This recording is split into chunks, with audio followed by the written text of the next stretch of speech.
కూడి వచ్చిన నీ జీవితాలు నిన్ను సమాజంలో అల్లరి పాలు చేయాలని, నిన్ను అవమాన పాలు చేయాలని, నిన్ను దుర్మార్గుడిగా సమాజానికి చూపించాలని, నీవు దుర్మార్గుడని మనుషులు చాటి చెప్తున్నారా?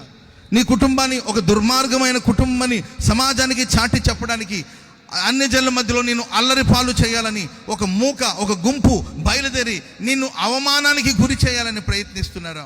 చదవండి మా. అతడు ఒకవేళ చిక్కుబడును, ఒకవేళ వాడు దొరుకుతాడేమో, అప్పుడు మనం అతని పట్టుకుని దొరకని అప్పుడు అతని పట్టుకొని అతని మీద పగ తీర్చుకుందామని చెప్పుకొని, అతని మీద మనం పగ తీర్చుకుందాం. దొరకని ఎక్కడో ఒక చోట దొరుకుతాడు, కానీ ఏదో ఒక రోజు దొరుకుతాడు. ఇర్మియా దొరుకుతాడు. దొరికినప్పుడు అతన్ని పట్టుకొని పగ తీర్చుకుందాం. పగ తీర్చుకోవాలనే వాంఛ, పగ తీర్చుకోవాలనే ప్రయత్నాలు. ఎప్పుడు అవకాశం దొరుకుతుందో, మాటలో దొరుకుతాడా, నడకలో దొరుకుతాడా, పద్ధతిలో దొరుకుతాడా, ఎక్కడ చిక్కుంటాడు, ఎక్కడ దొరుకుతాడు. దొరికినప్పుడు అందరూ ఇదే ఛాన్స్ అని, అతడు పడినప్పుడు, అతడు చిక్కుకున్నప్పుడు అతను విడిపించాలని ప్రయత్నించాలి కానండి, ఆయన దొరికినప్పుడు పగ తీర్చుకుందామని పొంచి చూస్తూ ఉన్నారు. చదవండి. నాకు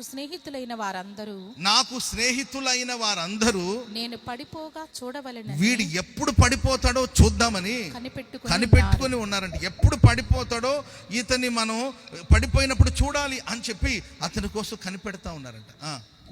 అయితే పరాక్రమ కలిగిన శూరుని వల్ల ప్రభు నాకు తోడై ఉన్నాడు. చెప్పలు కూడా అందరూ గట్టిగా హల్లెలూయా.